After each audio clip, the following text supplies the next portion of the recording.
Hi, everybody. This is Cody, aka DFS Project, coming to the live breaking down the upcoming DraftKings 3-game slate for Thursday. Before we begin, live and fully, definitely subscribe. It's Thanksgiving week. I'm excited about it. This is a great week for football. I apologize for not getting videos out the past few days. My wedding was 2 days ago, so I was busy with that, of course. Um, but yeah, it's been a fun-filled few days with the wedding, with playing some NFL, NBA.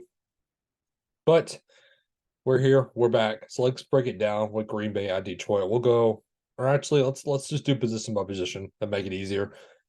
Dak Prescott's a clear cut number one option on the slate against the Commanders. It doesn't get any better than this. He has the potential to go for a 41-point game. I know he has it in him. This is a great matchup. The Commanders have zero defense. If we look back on the defense of the Commanders recently, let's just take a peek. I mean, we saw the Giants.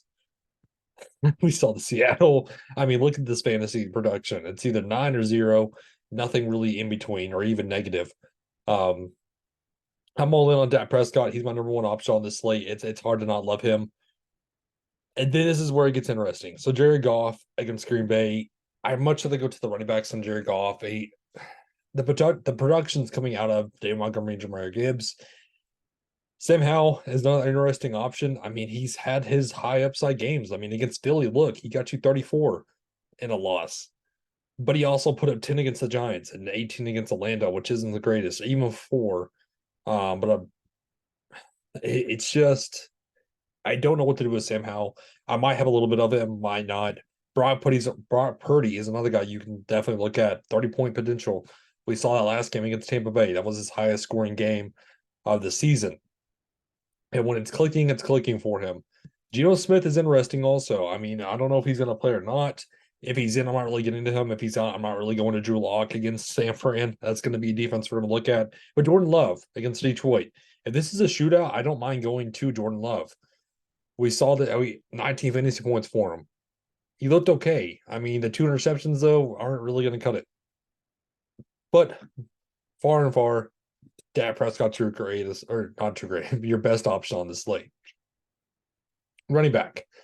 CMC 8-7, highest price option, of course, on the slate. He's hasn't scored in 2 weeks, so you know he's going to want to. You know he's definitely going to want to keep the streak going that he was on. We saw it against Cleveland, he didn't score. Then he bounced back against Minnesota and Cincinnati. He's bound for a touchdown. Has the receiving game. It's an obvious option. I don't mind going to him, but I'd much rather go to Jahmyr Gibbs at 6'8". The receiving output is what I want to look at. 6 for 6, 59 yards. The PPR upside is there for him. Tony Pollard, I don't know what's going on with him this season.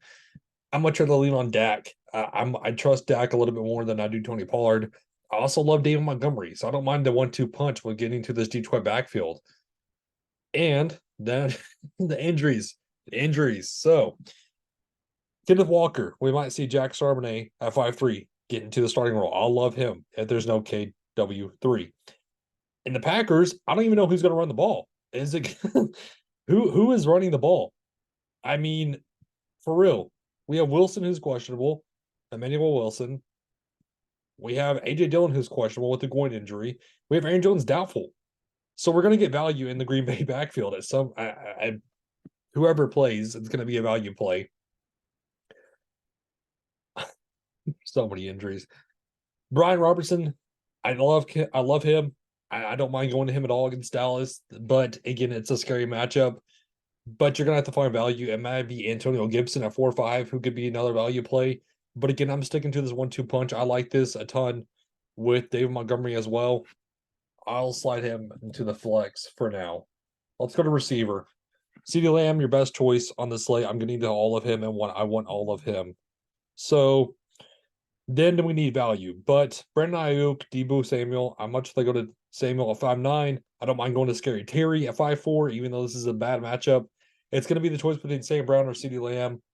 It's tough. It's tough, but I like the stacking option with CeeDee Lamb, of course. Metcalf, if it's Drew Lock playing, gosh, I'm not going to need the Seattle receivers. Brandon Cooks is another guy I want to go to at 4-5. He seems to be filling in his role nicely recently. 4 targets, 10 targets. I mean, he had that breakout game against the Giants. When it's clicking for him, it's clicking for him. Michael Gallup, another guy I don't mind going to. Curtis Samuel, 3.6 is cheap. We're going to have to find that value play. Let's go to tight end really fast. I'm going to keep this simple. It's going to be Logan Thomas or Jake Ferguson for me. 3.9, 3.5. We might get value. We might get value on the Packers as well, also at the tight end spot. That might be craft season. Just saying. Musgrave, I feel bad for the guy. I mean, the injuries are piling up. I hate it. He was discharged from the hospital. Prayers are up for him, man. I hope he's doing okay. Jagora, he's questionable also. So, like I said, I might be craft. I don't mind going to craft at 2.5. That's a value play you could certainly get to. That leaves you 4.5 left over for defenses. It's hard to not love Dallas also, but that leaves you 5.3 left over at the receiver spot. You can go to a Dobbs, you can go to a Dotson, but it's going to be interesting to say I'm Cowboys heavy. A lot of people are going to be Cowboys heavy. Obviously, the contrarian play is going to be playing Washington and playing some of Green Bay. But it's Thanksgiving. Anything can happen. I hope everybody has a safe Thanksgiving. Spend time with your families. And again, thank you for tuning in. Thank you for bearing with me. Hope everybody's a safe and great rest of everybody. Have a good one.